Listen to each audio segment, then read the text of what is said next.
অধিকাংশ বান্দাবান্দি মনে করছে ওয়ালাকিন জানাতুম আন্নাল্লাহা লা ইয়ালামু কাসীরুম মিম্মা তা'মালুন। আল্লাহ বোধহয় আমাদের অধিকাংশ গুনার কাজ বোধহয় জানে না। আল্লাহ পাক রব্বুল আলামিন বোধহয় আমাদের অধিকাংশ গুনাহ জানে না। সেদিন তুমি শুনে নাও, জেনে নাও, যে জমিনে বসে তুমি ওয়াজ শুনবে, যে জমিনে বসে তুমি অন্যায় কাজ করবে, যে জমিনে বসে তুমি নবীর হাদিস শুনবে, ওই জমিন তো সাক্ষ্য দেবে। ওই জমিন তখন সাক্ষ্য দেবে আপনি কোথায় যাবেন, আপনার হাত তখন সাক্ষ্য দেবে। আল্লাহ পাক রব্বুল আলামিনের পবিত্র কালামুল্লাহ শরীফে বলে দিচ্ছেন, ওমা কুনতুম তাস্তাকবিরুনা ইয়াশহাদু আলাইকুম আল-ইয়াওমা নাখতিমু আলা আফওয়াহিহিম ওয়া তুকাল্লিমুনা আইদিহিম ওয়া তাশহাদু আরজুলুহুম বিমা কানু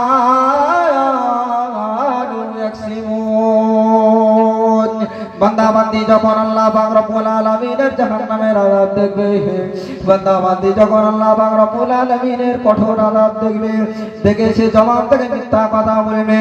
জবান থেকে মিথ্যা কথা যখন বলবে, আল্লাহ পাক রব্বুল আলামিন তার জবানকে সিল মেরে দেবে। আল্লাহ পাক রব্বুল আলামিন তার জবানকে বন্ধ করে দেবে, তার হাতকে জবান খুলে দেবে। তার হাতের যখন জবান খুলে দেবে, হাত তখন বলতে থাকবে, ও আল্লাহ পাক রব্বুল আলামিন,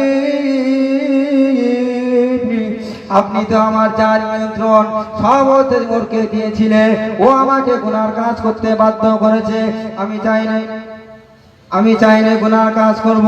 ও আল্লাহ পাক রব্বুল আলামিন, ও আমাকে বাধ্য করেছে গুনার কাজ করাতে।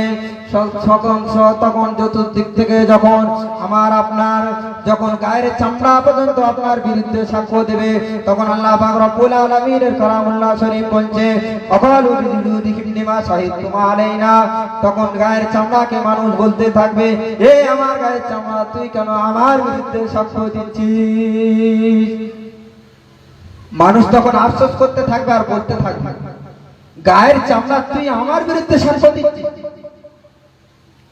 তুই আমার নিজের গায়ের চামড়া হয়ে তুই আমার বিরুদ্ধে সাক্ষ্য দিচ্ছিস? সেই দিনটা কি ভয়ানকতম দিন হবে, সেই দিনটা কি কঠোর দিন হবে।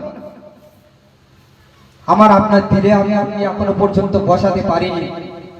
যদি বসাতে পারতাম অবশ্যই এই মাহফিল ভর্তি হয়ে যেত। বাজার ঘাটে এখনো পর্যন্ত মানুষ ঘোরাফেরা করত, মানুষ শুনছে সবই, জানছে সবই, দিলকে বুঝ দিচ্ছে সবই, কিন্তু কাজের জায়গা মানুষ কি কম। এর পঙ্খানুপঙ্খনি হিসেব আমাকে আপনাকে দিতে হবে। ছাড় পাবেন না,